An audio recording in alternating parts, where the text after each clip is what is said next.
아버지께로 돌아 올라갈 것이니라. 아멘. 우리 본문 말씀을 통해서 화목하라면 이 제목으로 지난주에 이어서 함께 말씀을 나누겠습니다. 시편 133편 1절 말씀에 보면은 보라 형제가 연합하여 동거하며 어찌 그리 선하고 아름다운 거 그랬습니다. 정말 하나가 되는 것은 아름다운 일이고 하나님의 뜻은 우리가 화목하고 하나가 되는 것입니다. 그래서 오늘 본문에 도저히 화해할 수도 없고 화목할 수도 없는 요셉과 그 형들의 화해의 그 과정이 너무 선하고 아름답다, 그런 생각이 들었습니다. 용서하는 요셉도 아름답지만 또 그간 변화된 요셉의 형제들도 참 아름답고 감동적입니다. 지난주에는 화해에 필요한 것들 세 가지를 먼저 나누었습니다. 첫 번째는 각각 자기의 잘못을 인정하고 회개를 해야 됩니다. 화해를 하려면 나의 문제를 먼저 회개하고 또 인정하고 용서를 구하는, 여기에서부터 화해는 시작합니다. 그리고 두 번째로는 무너진 신뢰를 행동으로 회복하라. 우리가 화해할 수 없는 것은 무너진 신뢰 때문에 그렇습니다. 용서는 내가 의지적으로 결단을 해서 예수님의 이름으로 더 이상 복수하지 않겠습니다. 더 이상 미워하지 않겠습니다. 모든 복수는 하나님께 맡기겠습니다. 나는 예수님의 이름으로 용서하겠습니다. 우리가 용서는 내 의지로 결단할 수 있지만 또 화해는 서로 신뢰가 회복이 되지 않으면 그게 어렵습니다. 그래서 우리가 화해를 하기 위해서는 좀 시간이 필요한 것이에요. 좀 시간을 두고 서로 행동을 통해서 무너진 신뢰들을 회복해야 돼요. 행동은 하지 않고 무조건 날 믿어달라고 하면은 그게 믿어지냐 이 말이에요. 가끔 우리 자녀들도 부모가 좀 걱정이 돼서 내가 참 네가 걱정된다 그러면 자녀들 99%가 이렇게 말합니다. 걱정하지 마세요. 제가 알아서 다 합니다. 뭘 알아서 해? 알아서 안 하니까는 걱정이 되는 거 아니야. 행동으로 걱정이 안 되게끔 이렇게 좀 보여주면은 걱정이 안 될 텐데 행동은 안 하고 말로만 걱정하지 마세요. 알아서 하니까. 알아서 안 하는 것 같으니까 걱정하잖아요. 우리가 서로 행동으로 참 보여주는 게 정말 중요한 거예요. 화해를 위해서는 무너진 신뢰를 행동으로 회복해 나가야 돼요. 시간이 걸리는 문제예요. 그리고 세 번째로는 반복적인 갈등을 해결하기 위해서 쓴뿌리를 해결해야 된다. 무슨 말이냐면은 지금 화해를 했어도 내 쓴뿌리가 해결이 안 되면 또 얼마 가지 않아서 같은 문제로 또 갈등이 생기기 시작하는 거예요. 그게 계속 반복되다 보면은 야, 저 사람하고는 화해하기가 참 쉽지 않다. 저 사람하고는 좀 하나 되기가 쉽지 않다. 이런 생각을 할 수가 있잖아요. 그러니까 우리의 쓴뿌리가 해결이 안 되면 그 문제로 계속해서 반복해서 문제가 일어나기 때문에 또 각각 자기 쓴뿌리를 회복하고 자기 문제를 해결해 나가야만 지속적으로 우리가 하나가 되고 화목할 수가 있습니다. 지난주 세 가지 이어서 오늘 또 세 가지를 나누는데 참 오늘 말씀은 조금 더 감동적이고 극적입니다. 이제 요셉이 형들을 만나서 이제 오찬을 나누고 그들 곡식 자루에 다 채워서 다시 이제 고향으로 아버지 집으로 보내는데 아직 요셉은 자기가 요셉이라는 것을 형들에게 밝히지 않았습니다. 그리고 이제 한 번 더 형들을 시험을 하게 되는데 바로 은잔 시험입니다. 요셉이 그의 집 청지기에게 명하여 이르되 양식을 각자의 자루에 운반할 수 있을 만큼 채우고 각자의 돈을 그 자루에 넣고 또 내 장 곧 은잔을 그 청년의 자루 아귀에 넣고 그 양식값 돈도 함께 넣으라 하며 그가 요셉의 명령대로 했다 그랬어요.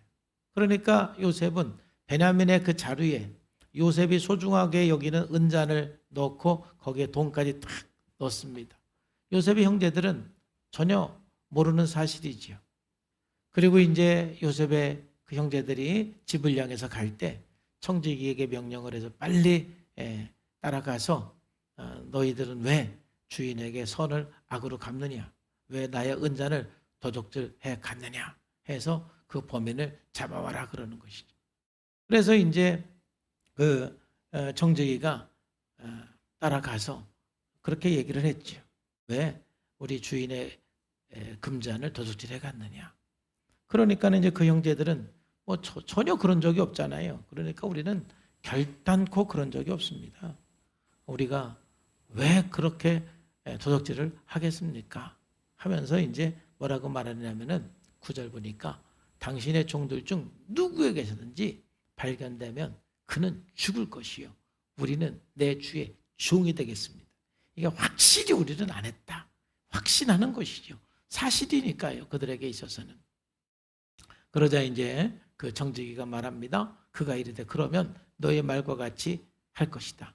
그것이 누구에게든지 발견되면 그는 내게 종이 될 것이요. 너희는 죄가 없을 것이다. 오히려 정직이는 발견된 그 사람만 종으로 삼을 것이고 나머지는 죄가 없을 것이다. 뭐 이렇게 얘기합니다. 이제 그래서 각각 다 이제 자료를 내려놓고 이제 이렇게 풀고 조사를 했는데 12절 말씀에 보니까 그가 나이 많은 자에게서부터 시작하여 나이 적은 자에게까지 조사함에 그 잔이 베냐민의 자루에서 발견된지라. 야, 이게 이제 요셉의 형들의 입장에서 볼 때 또 베냐민도 마찬가지지만 이거 정말 보통 문제가 아니죠. 아니 어떻게 이런 일이? 아마 요셉의 형제들은 베냐민을 향해서 아니 네가 어떻게 이런 일을 하고 속으로 생각했을 수도 있어요. 그런데 이제 베냐민의 자루에서 이 은잔이 발견된 후에 이 문제를 해결해가는 그런 그 과정 가운데서 참 우리들은 그 형제들의 태도에서 많은 감동을 받고 변화된 모습을 볼 수가 있고, 그리고 이런 그 과정을 끝으로 해서 요셉이 자기가 요셉이라는 것을 밝히고 이제 완전히 화해하고 하나가 되는 모습이 오늘 말씀입니다. 자, 이 문제를 해결해가는 그 과정 속에서 우리가 하나가 되고 화해하기 위해서 우리들에게 필요한 것이 뭔가? 첫 번째는 우리가 좀 더 하나가 되고 화해를 하려면요, 자기 희생이 좀 필요합니다. 오늘 본문에서 너무 감동적인 것은 이 형제들의 자기 희생, 특별히 이 유다의 이 자기 희생적인 행동이 너무 감동적이에요. 먼저 13절 말씀에 보면은 그들이 옷을 찢고 각기 짐을 나귀에 싣고 성으로 들어갔다 그랬어요. 요셉에게 발견됐으니까 이제 요셉만 종이 되면 되는데 이 요셉의 형제들은 결코 베냐민만 성으로 들여보낼 수가 없기 때문에 그냥 아무 소리 안 하고 모든 형제들이 함께 베냐민과 함께 성으로 들어갔습니다. 그리고 이제 15절에서 16절에 보면은 요셉이 그들에게 이르되 너희가 어찌하여 이런 일을 행하였느냐? 나 같은 사람이 점을 잘 치는 줄을 너희는 알지 못하였느냐? 유다가 대표로 이야기를 합니다. 유다가 말하되 우리가 내 주께 무슨 말을 하오리이까? 무슨 설명을 하오리이까? 우리가 어떻게 우리의 정직함을 나타내리이까? 하나님의 종들의 죄악을 찾아내셨으니 우리와 이 잔이 발견된 자가 다 내 주의 노예가 되겠나이다 라고 말해. 자, 여기서 유다가 먼저 보면은 이 책임을 베냐민에게 묻지도 않습니다. 또 베냐민에게 뭐라고 하지도 않습니다. 그리고 변명을 하지도 않습니다. 여기서 유다는 우리가 함께 책임을 지겠습니다. 베냐민과 함께 우리 모두가 다 여기에서 노예가 되겠습니다. 종이 되겠습니다. 베냐민 혼자만 결코 여기에 둘 수는 없습니다. 우리 함께 여기에 있겠습니다. 지금 여기는 유다와 그 형제들이 함께 노예가 되고자 하는 그런 희생을 각오하는 거예요. 이들에게는 거의 죽음을 각오하는 거나 마찬가지입니다. 요셉의 이 형제들에게 도저히 있을 수 없는 이런 희생적인 생각, 행동을 하고 있는 것이죠. 그러자 이제 요셉이 뭐라고 말하냐면은 아니다. 다 고향으로 가고 집으로 가고 은잔에 발견된 이 사람만 여기에 노예가 되고 종이 되면 된다 라고 요셉이 말을 하죠. 자, 그러자 유다가 뭐라고 말합니까? 33절에서 34절에 보면은 이제 주의 종으로 이 아이를 대신하여 머물러 있어 내 주의 종이 되게 하시고 이 아이는 그의 형제들과 함께 집으로 가게 하여 주옵소서.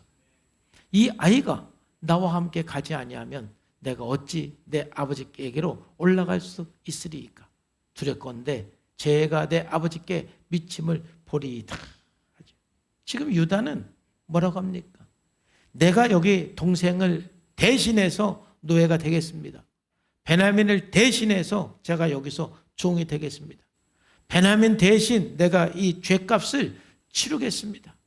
그러니 나를 잡아두고 베냐민은 보내주세요 하고 유다가 정말 희생적인 자기 희생을 하면서 베냐민을 풀어달라고 간곡히 부탁을 하는 거예요. 이런 모습을 보는 요셉이 참 얼마나 눈물이 났을까요?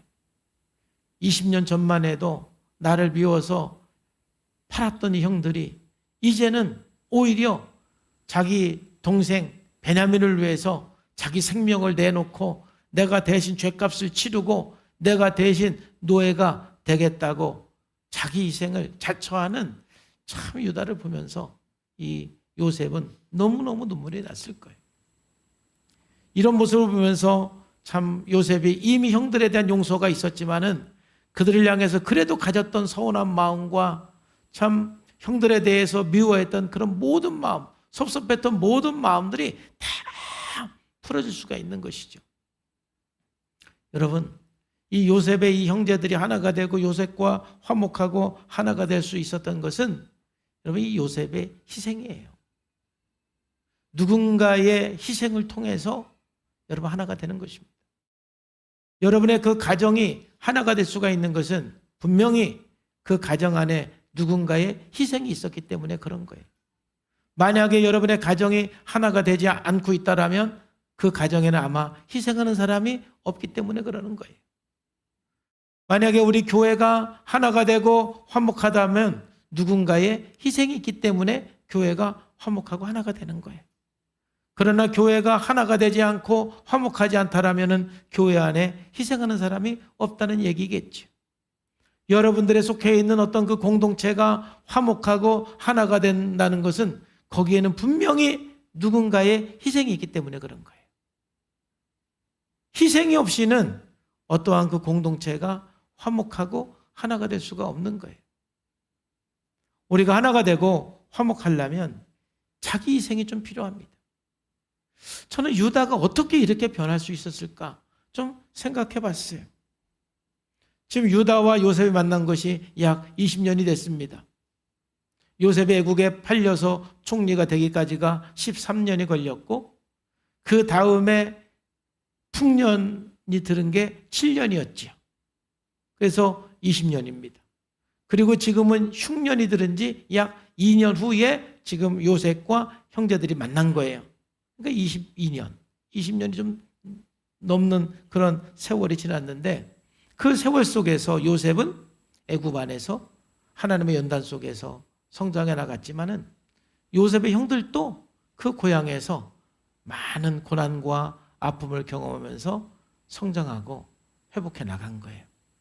그 중에 유다만 보면은 여러분 유다를 우리가 창세기 38장에서 잠깐 봤죠. 유다는 그 한 22년간에 걸쳐서 어떤 아픔을 경험을 했느냐면은 자기 자녀들이 죽는 그런 경험을 했어요. 어떤 죄 때문에 죽었는지 뭐 그건 여기서 우리가 살펴볼 일은 아니고 성경에 나오지도 않지만은 창세기 38장에 보면 유다는 장자 엘이 죽었고 그다음에 둘째 아들 오난이 죽었어요. 아마도 유다가 그 옛날에 자기 동생 요셉을 애굽에 팔고 집에 가서 아버지에게 아버지 우리 동생 요셉이 짐승에 물려서 죽었습니다. 그 거짓말을 했을 때 아버지의 그 눈물을 보고 참 아버지가 얼마나 힘들었을까 약간 이해는 했겠지만 그러나 그 마음을 다 이해할 수가 없었을 거예요. 그런데 이제 유다가 결혼을 하고 자식을 낳고 자식을 낳은 후에 유다 역시도 두 아들을 먼저 이 세상을 떠내보냈을 때 그 자식을 잃은 그 부모의 그 아픔, 그 부모의 그 고통을 유다는 경험한 것이죠. 이걸 경험하면서 유다는 누가 제일 먼저 생각났을까요? 내가 이렇게 힘들고 이렇게 고통스러운데 우리 아버지가 그 예전에 우리가 요셉이 죽었다고 했을 때 아버지가 이만큼 힘들었었겠구나. 이렇게 고통스러웠었겠구나. 이렇게 힘들었었겠구나. 아마 그 전에는 그냥 막연하게 자기 잘못을 생각하고 아버지에게 미안한 마음이 있었겠지만은 아마 이 경험이 유다에게는 굉장히 많은 생각을 하는 시간이었을 거예요. 그리고 이 고통이 그렇게 하루 이틀 만에 한두 달 만에 그렇게 끝나는 고통이 아니죠. 어쩌면 평생 짊어지고 살아야 되는 그런 마음의 아픔이고 고통인데 유다는 이런 고통을 통해서 본인이 아버지에게 얼마나 큰 죄를 졌는지 그리고 요셉에게 얼마나 큰 죄를 졌는지 뼈저리게 반성하고 회개하고 하나님 앞에 나가는 시간을 가졌을 것이고 또 아버지를 볼 때마다 아버지의 마음이 얼마나 고통스럽고 아플까 그것을 이해하면서 이 유다가 더 진정성 있는 그런 변화의 시간들 그래서 형제들을 더 사랑하고 부모님을 더 공경하는 그런 마음으로 변화되는 그런 시간을 분명히 갖게 되었을 거예요. 하나님은 유다도 그 20년이 넘는 그 세월 동안 그냥 내버려 두는 것이 아니라 이런 여러 가지 사건을 통해서 유다 역시도 성장하고 변화가 되고 그래서 그의 많은 생각이 바뀐 것이죠. 그래서 이제 베냐민이 그 은잔을 훔친 것으로 이렇게 드러나서 요셉이 애굽에서 이 베냐민을 노예로 삼는다고 할 때 유다는 안 됩니다. 이제 더 이상 우리 아버지에게 더 고통을 줄 수는 없습니다. 내가 또 우리 아버지와 약속한 것도 있습니다. 베냐민을 데리고 올 때 내가 다시 이 베냐민을 데리고 가지 않으면 내가 평생 아버지께 죄를 짓는 것입니다. 라고 약속을 했어요. 그렇기 때문에 유다는 다른 생각하지 않고 그 애굽의 총리에게 간곡하게 부탁을 하는 거예요. 내가 여기 노예가 될 테니까 내가 여기 종이 될 테니까 내 동생만큼은 보내주셔야 됩니다. 안 그러면 우리 아버지 죽을 수도 있습니다. 동생만큼은 보내주세요. 하고 철저한 자기 희생, 자기가 죽기로 결정을 하는 거예요. 이러한 유다의 태도 때문에 그 형제들이 온전히 하나가 되고 화목할 수가 있었던 거죠. 여러분, 정말 우리가 하나 되고 화목하기 위해서는 반드시 자기 희생이 필요합니다. 사람들은 자기를 희생하고 이타적인 삶을 사는 것을 손해보는 것이라고 생각을 합니다. 그래서 자기 희생하면서 이타적인 살면서 또 한편으로는 피해의식을 쌓아가는 사람도 있습니다.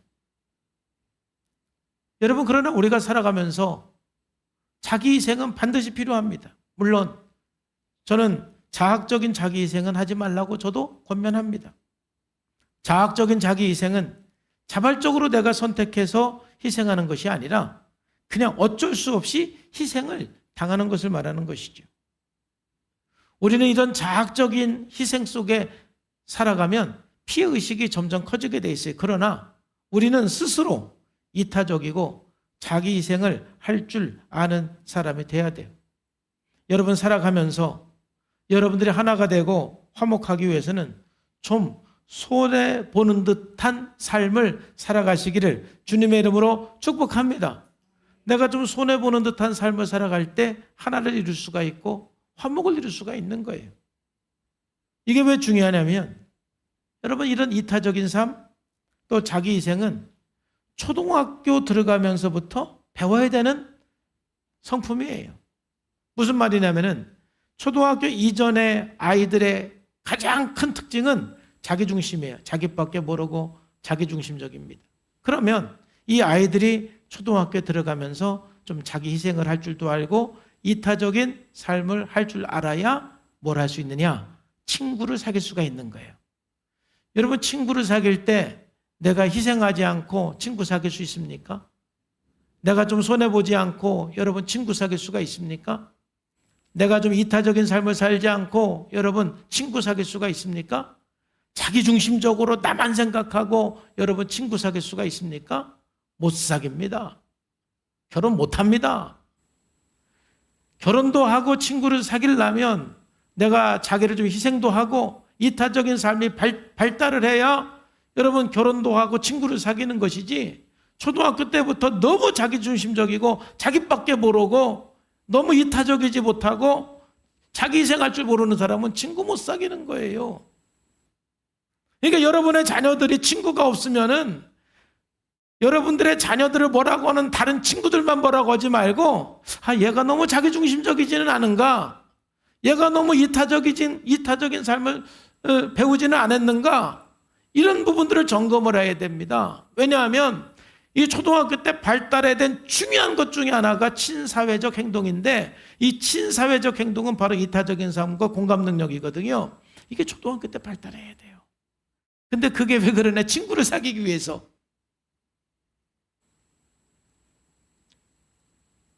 우리가 보다 더 친구를 만들고 하나가 되고 화목한 삶을 살려면 여러분 이처럼 좀 손해도 보고 이타적인 삶을 살아야 된다. 그래서 고린도서 10장 31절 33절에서도 사도 바울이 우리들에게 이렇게 권면을 하고 있어요. 그런즉 너희가 먹든지 마시든지 무엇을 하든지 다 하나님의 영광을 위해서 하라. 이제 우리는 나만을 위해 사는 사람이 아니라 하나님의 영광을 위해 사는 사람입니다. 할렐루야. 그리고 33절에 보면은 나와 같이 모든 일에 모든 사람을 기쁘게 하여 자신의 유익을 구하지 아니하고 많은 사람의 유익을 구하여 그들로 구원을 받게 하라. 그래도 보면은 나의 유익을 위해서만 살지 말고 다른 사람의 유익을 구하라 이 말이죠.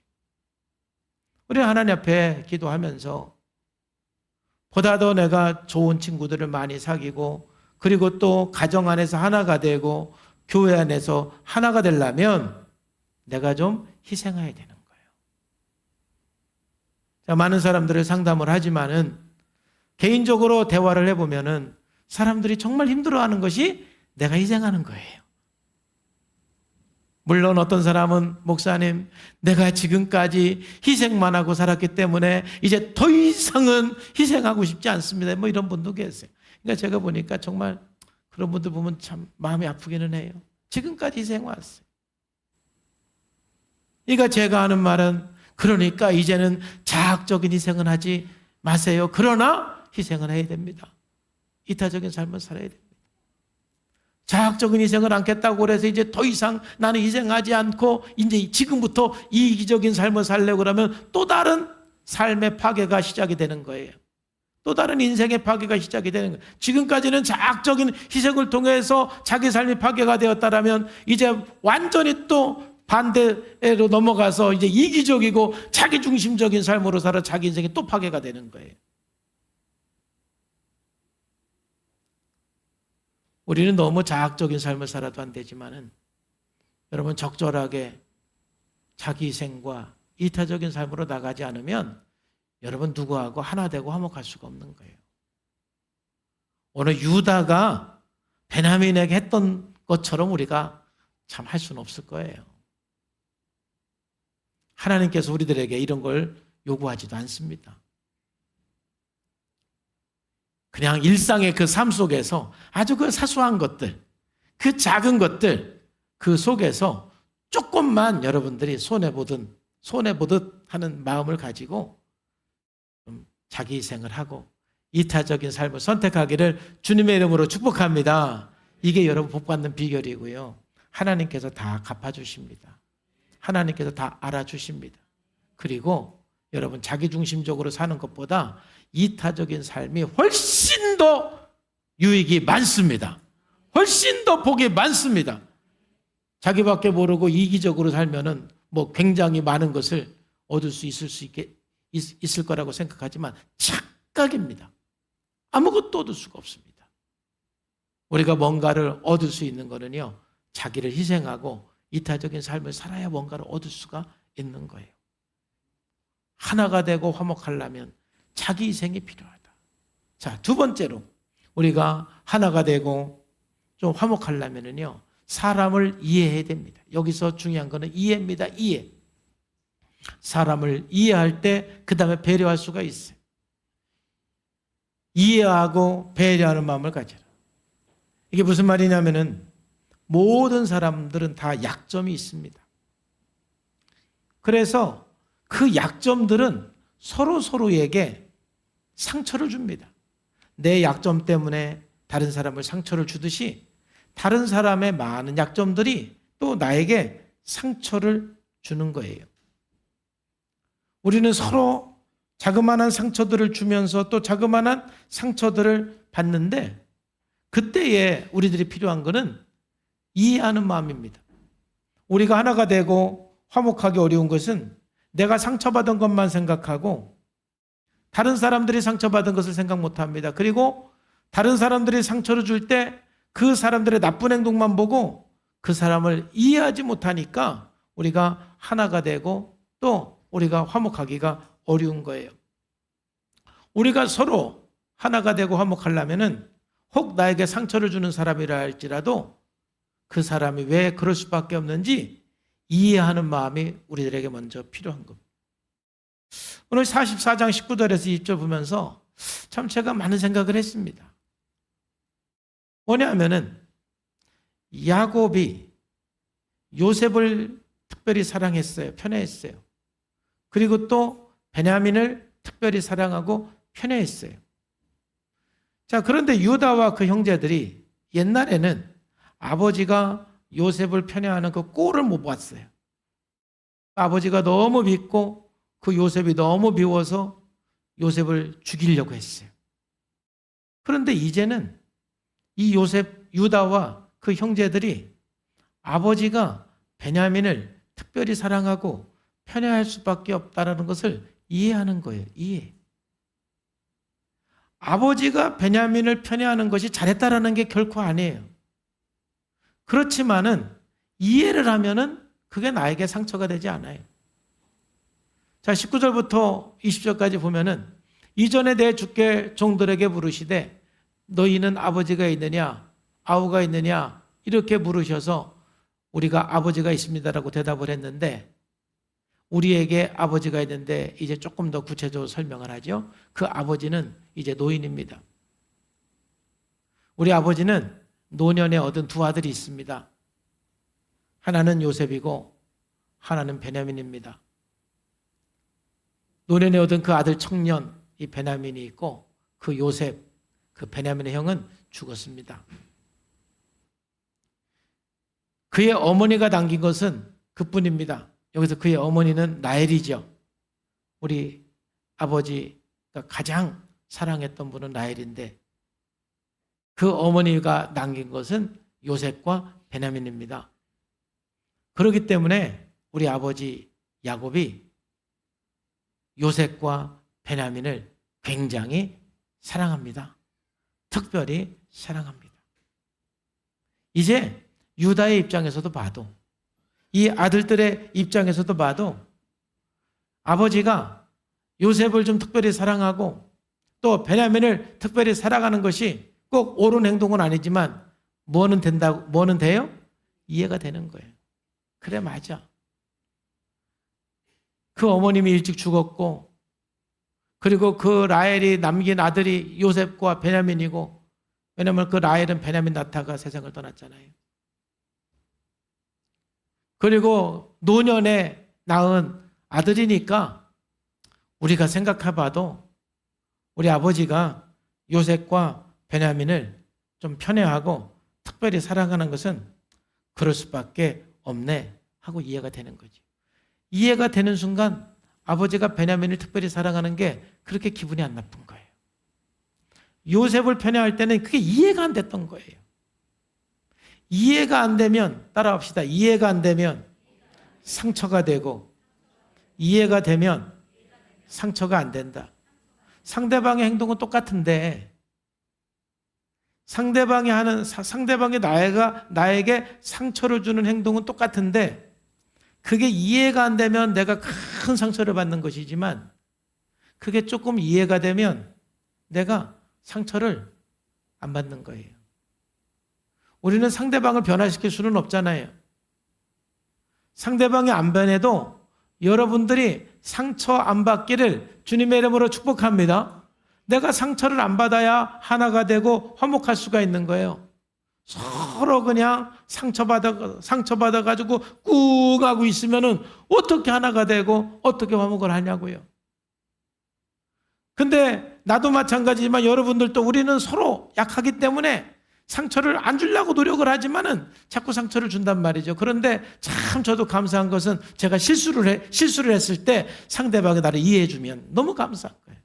아유, 목사님 그럴 수도 있죠. 뭐 이해가 돼요. 이해를 해주면 너무 감사한 거예요. 내 생각에는 아이고 내가 실수를 했네. 저 사람 나 때문에 큰 상처를 받았겠네. 마음이 아팠겠네. 막 이렇게 생각해서 아이고 죄송해요, 미안해요 그랬는데 오히려 그 사람은 저를 다 이해해버렸어요. 아이, 목사는 괜찮아요. 저 상처 안 받았어요. 아이, 뭐 그럴 수도 있죠. 여러분들도 그럴 때 가장 고맙지 않아요? 내가 실수를 했는데 상대방이 나를 이해해줘 버리는 거예요. 아버지가 잘못하지만 자녀들이 이해가 되는 거예요. 지금 생각해 보니까 이 노년에 얻은 이 두 아들, 아버지가 베냐민을 특별히 사랑하는 거 이해가 돼요. 여러분, 우리 교회에서 회복 프로그램하고 자기 분석하는 이유는 뭡니까? 그게 나를 이해하고 상대방을 이해하자라는 거예요. 우리 교회에서는 서로 나를 이해하고 상대방을 이해하기를 주님의 이름으로 축복합니다. 여러분, 자기 분석하는 것이 상대방의 어떤 쓴뿌리를 지적하라고 분석하는 것 절대 아니에요. 그거는 여러분들이 자기 분석을 오해하는 거예요. 누구 쓴뿌리는 이거야, 누구 쓴뿌리는 이거야. 절대 우리 교회는 그런 말 좀 하지 마세요.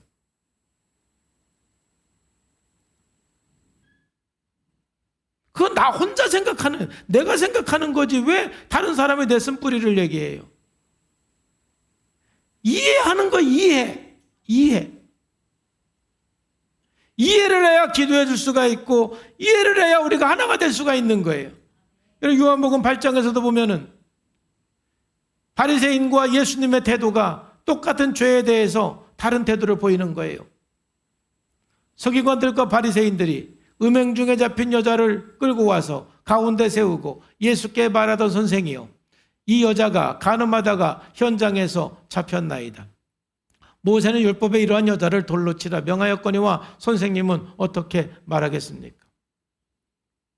예수님께서 그들이 묻기를 마칠 때 일어나서 이렇게 대답했습니다. 너희 중에 죄 없는 자가 먼저 돌로 쳐라. 똑같은 죄를 보고 이 바리새인들은 그 여자를 비난하고 비판하고 판단하고 죽여야 된다고 그러는 거예요. 그러나 예수님은 이 여인의 행동을 이렇게 용납하거나 잘했다고 말하는 건 결코 아니에요. 이 여인이 죄를 진 건 맞아요. 그렇지만은 예수님께서는 그 여인의 아픔을 본 거예요. 아픔을. 그럴 수밖에 없는 그 아픔을 보니까 예수님은 결코 정죄하거나 비난하거나 비판하지 않습니다. 분명히 죄를 짓지 말라고 말씀은 하시지만은 결코 예수님은 판단하거나 비난하지 않아요. 우리가 하나 되지 못하는 것은 자꾸 이해하지 못해서 판단하고 비난하기 때문에 그러는 거예요. 이 형제들이 서로 미워하고 하나 되지 못했던 것들은 아버지가 이해가 안 되고 서로 형제들이 이해가 안 되니까 서로 비난하고 서로 비판하고 그러면서 그냥 콩가루 집안처럼 그렇게 하나 되지 못했던 거예요. 그런데 이제는 이해를 하는 거예요. 무엇보다도 이 아버지를 이해하는 거예요. 그래서 또 아버지를 이해하는 장면이 또 나와요.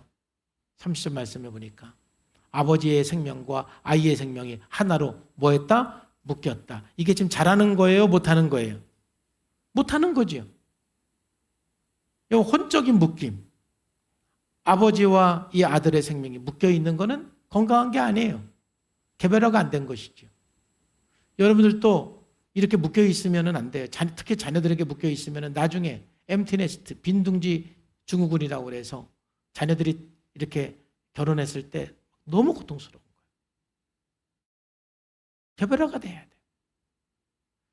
지금 야곱은 베냐민과 묶여 있는 거예요. 그런데 지금 유다는 아버지의 이 행동이 옳고 그름을 말하는 게 아니에요. 그렇기 때문에 아버지는 베냐민이 올라가지 않으면 돌아가실 수가 있다라는 아버지의 마음을 공감해 주는 거예요. 비난하는 게 아니라 공감해 주는 거예요. 하나로 묶여 있거늘 이제 내가 주의 종 우리 아버지에게 돌아갈 때에 우리가 아이와 함께 가지 아니하면 아버지가 아이의 없음을 보고 뭐한다? 죽는다. 그러니까 지금 유다는 우리 아버지가 이런 문제가 있어서요. 그런 게 아니에요. 우리 아버지와 베냐민의 생명이 묶여있기 때문에 베냐민을 데리고 가지 않으면 우리 아버지 너무 힘듭니다. 돌아가실 수도 있습니다. 이와 같이 되면 종들이 주의 종 우리 아버지가 흰머리로 슬퍼하며 스울로 내려가게 함이니이다. 그런 우리 아버지의 모습을 보면서 우리도 너무 고통스럽습니다. 라고 말하는 것이죠. 이 본문을 이렇게 이 유다가 설명해가는 이런 그 과정을 보면은 정말 이제 베냐민을 이해하고 아버지를 이해하고 아버지의 그 고통을 공감하는 그런 유다의 모습, 그 형제들의 모습이에요. 이게 바로 서로 하나가 될 수 있는, 그리고 서로 약속을 지킬 수 있는 그런 마음은 서로 이해할 때. 유다가 아버지와 약속을 했지만 아버지의 마음을 누구보다도 잘 알기 때문에 지금 베냐민이 노예가 될 수밖에 없는 그런 그 상황 속에서 절대로 이 베냐민은 여기에 남아있으면 안 된다라고 지금 요셉이 아니라 이 애굽의 총리에게, 요셉이죠. 애굽의 총리에게 막 설명을 하고 설득을 하는 거예요. 그래서 이 아이는 보내주시고 내가 대신 여기에서 남아서 내가 노예가 되고 내가 종이 되고 죽으려 하면 내가 죽겠습니다. 이런 태도를 유다가 보여준 거예요. 이해의 폭이 굉장히 넓어지고 그래서 배려할 수가 있는 것입니다. 여러분, 우리가 서로 하나가 되고 서로 화목을 하려면 서로 좀 상처를 주기도 하고 나에게 아픔을 주는 그런 그 행동에 대해서 우리가 좀 이해하는 마음이 필요해요. 그럴 수밖에 없는 그 행동을 서로 이해할 때 우리는 용납이 되고 용서가 되고 서로 하나가 되고 서로 성장을 도와줄 수가 있는 것입니다. 우리 교회는 서로 이해하고 용납하는 교회가 되기를 주님의 이름으로 축복합니다. 오늘 저는 이 말씀을 쭉 읽으면서 20년이 넘는 세월을 통해서 변화된 요셉의 모습, 그리고 질투하는 사람에서 사랑하고 이해하는 그런 변화된 요셉 형제들의 모습을 보면서 참 제 마음이 많이 감동을 했어요. 참 그래서 여러분, 저나 여러분들이나 인생 살아가면서 계속해서 좀 성장해가는 삶이 되기를 주님의 이름으로 축복합니다. 점점 더 좀 희생할 줄 아는 사람으로 성장하고 점점 이타적인 삶으로 성장해 나가고 무엇보다도 점점 좀 이해의 폭이 좀 넓어졌으면 좋겠어요. 그냥 자기 틀이 그냥 이렇게 조그마해가지고 제가 그랬잖아요. 세상에서 제일 무서운 사람이 누구라고요? 책 한 권 읽은 사람. 그래서 다 그것만 알아. 그거 하나만 알아. 그거 하나만 알아가지고 그냥 그것만 가지고 그것으로 다 막 틀 가지고 그냥 들이대면은 여러분 관계하기가 어려워요. 좀 나이를 먹어가면서 좀 이렇게 이해의 폭을 좀 덜 펴서 세계 70억을 다 수용할 수 있는 그런 사람이 되기를 바랍니다. 그럴 수도 있지. 수용할 수 있는. 이해의 폭이 굉장히 넓어지는 거죠.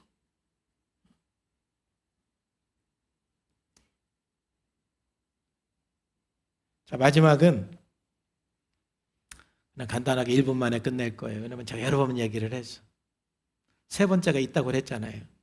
세 번째는 여러분들이 다 아는 겁니다. 세 번째는 요셉이니까 바로 우리가 하나 되고 화합하기 위해서는 이 얘기는 넘어가요. 용서를 해야 됩니다. 용서. 서로 용서함으로써 하나가 되고 화합하는 거예요. 자, 이 이야기는 제가 종종 여러 번 했고 만약에 또 이 이야기를 하려면은 제가 한번 설교를 한번 더 할까 이런 생각도 했어요. 그건 제가 기도해보고 결정하겠습니다. 본문 말씀만 읽고 오늘 설교를 마무리할게요. 이제 요셉이 형들을 이제 1절부터 4절까지 자기가 요셉이라는 걸 이제 밝혔죠. 밝히고 나서 이제 요셉의 형들에게 이렇게 얘기합니다. 당신들이 나를 이곳에 팔았다고 해서 근심하지 마옵소서. 한탄하지 마옵소서. 하나님이 생명을 구원하시려고 나를 당신들보다 먼저 보내셨습니다. 이 땅에 2년 동안 흉년이 들었으나 아직 5년은 밭갈이도 못하고 추수도 못합니다. 하나님이 큰 구원으로 당신들의 생명을 보존하고 당신들의 후손을 세상에 두시려고 나를 당신들보다 먼저 이곳에 보냈습니다. 그래서 다시 한번 또 얘기하죠. 8절에 그런즉 형님들 나를 이리로 보낸 것은 형님들이 아닙니다. 하나님이십니다. 하나님이 나를 바로에게 아버지로 삼으시고 그 온 집의 주로 삼으셨고 애굽 온 땅의 통치자로 삼았습니다. 나는 형들을 용서했고 또 용서할 뿐만이 아니라 나를 여기로 보낸 것은 형이 아니고 하나님입니다. 그러니 걱정하지 마십시오. 해서 이제 요셉과 형제들이 완전히 하나가 되고 화합을 해서 이제 애굽 땅에서 함께 살아가기 시작하는 것입니다. 저는 야곱과 에서가 화해하는 그 과정도 참 아름다웠지만은 오히려 요셉과 그 형제들이 함께 화합해가는 이 과정을 통해서 제가 참 더 많이 배우고 더 많이 은혜를 받았어요. 요셉도 멋있고 요셉의 형들도 참 아름답다 이런 생각을 했습니다.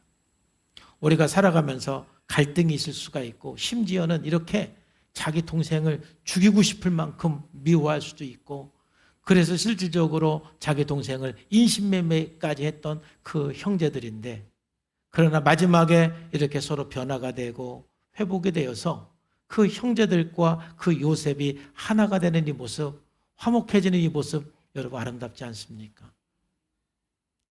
여러분의 인생도 살아오면서 피치 못할 여러 가지 문제 때문에 미워할 수밖에 없는 사람, 단절할 수밖에 없는 사람, 그런 사람들이 우리 주변에 있을 수밖에 없겠죠. 그러나 우리가 좀 성장해 가면서 서로 좀 희생도 하고 이해도 하고 용서도 하면서 여러분 화해를 향해서 나가고 화목을 향해서 나가는 저와 여러분들의 삶이 되기를 주님의 이름으로 축복합니다. 멋지고 아름다운 인생을 만들어가기를 주님의 이름으로 축복합니다. 기도하겠습니다. 하나님 아버지 감사합니다. 오늘 성령님께서 은혜 주시고 함께 해주셔서 말씀해 주심을 감사합니다. 거룩하신 아버지, 인간적으로 보면은 요셉과 그의 형제들은 화해할 수 없는, 건널 수 없는 그런 강을 건넌 사람들이었지만 그러나 각각 20년이 넘는 세월 동안에 성장하면서 변화가 되면서 이렇게 멋지고 아름답게 화해하고 화목해 되고 하나가 되는 그런 모습을 우리가 보았습니다. 성령님, 정말 우리가 희생할 줄 아는 성품을 갖게 해주시고 하나님, 우리가 이해할 수 있는 마음을 갖게 해주시고 용서할 수 있는 마음을 갖게 해주시어서 어딜 가든지 피스메이커가 되고 하나가 되고 화목해야 하는 우리의 삶이 되고 관계 속에서 날마다 승리하는 우리의 삶이 될 수 있도록 하나님 인도해 주시옵소서. 살아계신 예수님의 이름으로 감사하며 기도하옵나이다. 아멘.